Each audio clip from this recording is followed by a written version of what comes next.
ವ್ಯಾಪಾರೀಕರಣ ಮತ್ತು ಶಿಕ್ಷಣ ಇವತ್ತು ವ್ಯತ್ಯಾಸ ಏನಿಲ್ಲ ಸರ್. ವ್ಯಾಪಾರನೇ ಶಿಕ್ಷಣ ಆಗಿದೆ, ಶಿಕ್ಷಣನೇ ವ್ಯಾಪಾರ ಆಗಿದೆ. ಇದರ ಜೊತೆಗೆ ಪೋಷಕರದು ಸಮಸ್ಯೆ ಏನಂತಂದರೆ, ಯಾವುದು ಫೀಸ್ ಜಾಸ್ತಿ ಇರುತ್ತೋ ಅಲ್ಲಿ ಮಕ್ಕಳ ಎಜುಕೇಷನ್ ಬಹಳ ಚೆನ್ನಾಗಿರುತ್ತೆ. ಎಲ್ಲಿ ಒಂಚೂರು ಹೈಫೈ ಸ್ವಲ್ಪ ತೋರಿಕೆಯನ್ನು ತೋರಿಸ್ತಾರೋ, ಅಲ್ಲಿ ನೋಡಿ ಈ ರೀತಿ ವ್ಯವಸ್ಥೆ ಇದೆ, ನೋಡಿ ನಮ್ಮ ಟೇಬಲ್ಸು ಇಷ್ಟು ಡಿಫ್ರೆಂಟ್ ಆಗಿದೆ ಬೇರೆ ಸ್ಕೂಲ್ಗಳಿಗಿಂತ, ನಮ್ಮ ಚಾಕ್ ಬೋರ್ಡ್ ನೋಡಿ ಎಷ್ಟು ಡಿಫ್ರೆಂಟ್ ಆಗಿದೆ. ಅಂದರೆ ಯಾವುದು ಕಾಸ್ಟ್ಲಿ ಇದೆಯೋ ಅದೇ ದಿ ಬೆಸ್ಟ್ ಎಜುಕೇಷನ್. ನೀವೇ ಹೇಳಿದ ಹಾಗೆ CBSE ICSE the best education ಅಂತ ಅಂದುಕೊಳ್ತಾರೆ. ಪೋಷಕರ ಮೈಂಡ್ಸೆಟ್ ಯಾಕೆ ಹೀಗೆ? ಅಂದರೆ ಯಾವುದೇ ತಂದೆ ತಾಯಿಗೆ ತನ್ನ ಮಗುವಿಗೆ ದಿ ಬೆಸ್ಟಲ್ಲಿ ಬೆಸ್ಟ್ ಕೊಡಬೇಕು. ಅದು ಆಹಾರ ಆಗಿರಲಿ, ಬಟ್ಟೆ ಆಗಿರಲಿ, ಶಿಕ್ಷಣ ಆಗಿರಲಿ, ಎಲ್ಲವೂ ಹೌದು. ಆದರೆ ಶಿಕ್ಷಣ ಅನ್ನೋ ವಿಷಯ ಬಂದಾಗ ತಂದೆ ತಾಯಿನೂ ಒಂದು ರೀತಿ ಪಟ್ಟು ಹಿಡಿದು ಬಿಡ್ತಾರೆ ಅನಿಸುತ್ತೆ.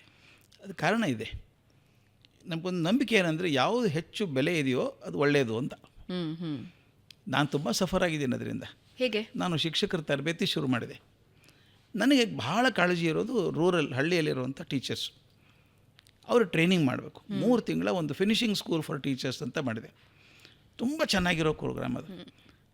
3 ತಿಂಗಳಿಗೆ ಅವರು ಊಟ ಕೊಟ್ಟು, ಕಾಫಿ ಕೊಟ್ಟು, ಸ್ಟಡಿ ಮೆಟೀರಿಯಲ್ ಎಲ್ಲ ಕೊಟ್ಟು 3 ತಿಂಗಳು ಬೆಳಗ್ಗೆ 8:30 9 ಬಂದರೆ ಸಾಯಂಕಾಲ 6 ತನಕ ತರಬೇತಿ ಮಾಡ್ತಾಯಿದ್ವಿ. ಅವ್ರು ನಾನು ಫೀಸ್ ಚಾರ್ಜ್ ಮಾಡ್ತೀವಿ ಎಷ್ಟು, 4,000 ರೂಪಾಯಿ. ನಾನು ಊಟದ ಖರ್ಚು ಆಗ್ತಿರಲಿಲ್ಲ. ಅದು ಒಂದು ಸಲ ನನಗೆ ಎಂಥ ಶಾಕ್ ಆಯಿತು ಅಂದರೆ, ರಾಯಚೂರಿಂದ ಹುಡುಗ ಫೋನ್ ಮಾಡಿದ. ಸರ್ ಅದು ಪ್ರೋಗ್ರಾಮ್ ನೋಡಿದೆ ಸರ್ ನಾನು, ಅದು ಪ್ರೋಗ್ರಾಮ್ ಚೆನ್ನಾಗಿದೆಯಾ ಸರ್ ಅಂದ. ಯಾಕಪ್ಪ ತುಂಬ ಚೆನ್ನಾಗಿದೆಯಲ್ಲ ಅದು ಒಂದೇ, ಒಂದು 4,000 ಅಂತೆ ಸರ್. ಅಂದರೆ ನನಗೇನು ಅನ್ನಿಸ್ತು, ನಾನು ಅವ್ರಿಗೆ ಸಹಾಯ ಮಾಡೋದಕ್ಕೆ ಅಂತ ಹೇಳಿ ಕಮ್ಮಿ ಇಟ್ಟಿದ್ದೆ. ಲಾಸ್ ಮಾಡ್ಕೊಂಡು, ನಮ್ಮ ಸಂಸ್ಥೆಗೆ ಲಾಸ್ ಮಾಡ್ಕೊಂಡು ಮಾಡಿದ್ದು ನಾನು ಅದನ್ನು. ಊಟದ ಖರ್ಚೇ ಆಗಲ್ಲ ಏನು ಬಿಡಿ, ಫ್ಯಾಕಲ್ಟಿ ಮೆಂಬರ್ ಕಾಸ್ಟ್ ಎಲ್ಲ ಇಲ್ಲಿ ಬಿಟ್ಬಿಡಿ. ಅಂದರೆ ಜನಕ್ಕೆ ಏನಿದೆ ಅಂದರೆ, ಕಮ್ಮಿ ಚಾರ್ಜ್ ಮಾಡಿದ್ರೆ ಚೆನ್ನಾಗಿರಲಿಕ್ಕೆಲ್ಲ, ಅಷ್ಟಕ್ಕಷ್ಟೇ ಇರುತ್ತೆ ಅಂತ. ಅಂದರೆ ಆ ನಂಬಿಕೆ ಬಂದಿದೆ.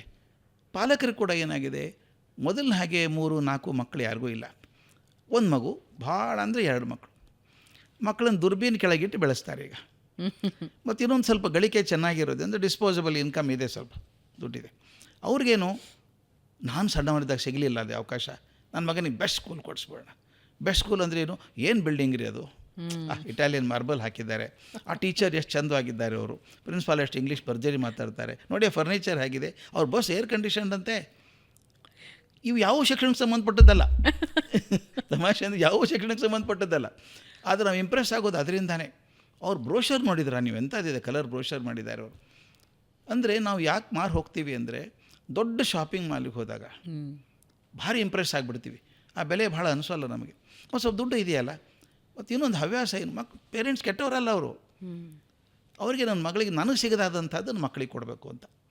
ಮಾಲಲ್ಲಿ ಸಿಗೋ ಅದೇ ವಸ್ತು ಅರ್ಧ ಬೆಲೆಗೆ ಕಿರಾಣಿ ಅಂಗಡಿಯಲ್ಲಿ ಸಿಗುತ್ತೆ ಅಂದರೆ ನಾವು ಹೋಗಿ ತಗೊಳ್ಳಲ್ಲ. ಮತ್ತು ನಮ್ಮ ಸ್ವಭಾವ ಹೇಗಿದೆ ನೋಡಿ ಭಾವನವರೇ, ನೀವು 5 ಸ್ಟಾರ್ ಹೋಟೆಲ್ ಊಟಕ್ಕೆ ಹೋದಾಗ ಎಂದಾದರೂ ಚೌಕಾಸಿ ಮಾಡಿದ್ದೀರಾ? ಯಾಕಪ್ಪ ಇಷ್ಟು ರೇಟು ಕಮ್ಮಿ ಮಾಡಲ್ವಾ ಅಂತ ಎಂದೂ ಕೇಳಲ್ಲ. ಮತ್ತು ಮ್ಯಾಲೆ ಟಿಪ್ ಇಟ್ಟು ಬರ್ತೀವಿ ಒಂದು 500 ರೂಪಾಯಿ. ಆದರೆ ಮನೆ ಹತ್ರ ಕೊತ್ತಂಬರಿ ಮಾರೋಕ್ಕೆ ಬಂದವಳ ಹತ್ರ ಚೌಕಾಸಿ ಮಾಡಿ, ಯಾಕಮ್ಮ 30 ರೂಪಾಯಿ 20 ರೂಪಾಯಿ ಕೊಡಲ್ಲ, ಕರ್ಬೇವು ಫ್ರೀ ಕೊಡೋಕೆ ಬರೋದು 10 ರೂಪಾಯಿ. ಅದನ್ನು ಚೌಕಾಸಿ ಮಾಡ್ತೀವಿ. ನಮ್ಮ ಸ್ವಭಾವನೇ ಹೇಗಿದೆ, ಎಲ್ಲಿ ಕಮ್ಮಿ ಬೆಲೆ ಅನಿಸುತ್ತೋ ಅಲ್ಲಿ ಚೌಕಾಸಿ ಮಾಡ್ತೇವೆ. ತುಂಬ ಬೆಲೆ ಇದ್ದಲ್ಲಿ ಮಾತೇ ಆಡಲ್ಲ. ಅಲ್ಲಿ ವರ್ಷಕ್ಕೂ 6 ಲಕ್ಷ 8 ಲಕ್ಷ 9 ಲಕ್ಷ ಚಾರ್ಜ್ ಮಾಡುವಂಥ ಶಾಲೆಗಳಿದ್ದಾವೆ. ಅಲ್ಲಿ ಹೋಗಿ ಒಬ್ಬರಾದರೂ ಬಾರ್ಗೇನ್ ಮಾಡ್ತಾರೆ, 1 ಲಕ್ಷ ಕಮ್ಮಿ ಮಾಡಿ ಅಂತ. ಯಾಕಾಗಲ್ಲ? 2 ಕಾರಣಕ್ಕೆ. ಅಲ್ಲಿ ಹೋಗೋರೇ ಅಂಥವ್ರು, ಆ ದುಡ್ಡು ಇರೋರು ಇದ್ದಾರೆ. ದುಡ್ಡಿನೇನು ಚಿಂತೆ ಇಲ್ಲ ಅವ್ರಿಗೆ, 1 ಲಕ್ಷ ಹೆಚ್ಚಾದರೂ ಅಷ್ಟೇ ಕಮ್ಮಿ ಆದರೂ ಅಷ್ಟೇ. ಮತ್ತು ಕೇಳಿದ್ರೆ ಮರ್ಯಾದೆ ಹೋಗ್ಬಿಡುತ್ತಲ್ಲ ಅಂತ ದೊಡ್ಡ ಶಾಲೆ ಮುಂದೆ ಕೇಳೋದು ಹೇಗೆ? ಆದರೆ ಕೇಳೋದ್ರೆ ಸಣ್ಣ ಶಾಲೆಯಲ್ಲೇ ಕೇಳೋದು. ಏನು ರೀ 15,000 ಅಂತೆ, 10,000 ಮಾಡಿ. ನಮ್ಮ ಸ್ವಭಾವ ಆಗಿದೆ.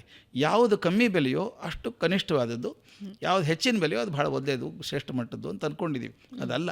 ಅದು ಗೊತ್ತಾಗಬೇಕಾದ್ರೆ ಪಾಲಕರಿಗೆ ಟೈಮ್ ತೊಗೊಳುತ್ತೆ.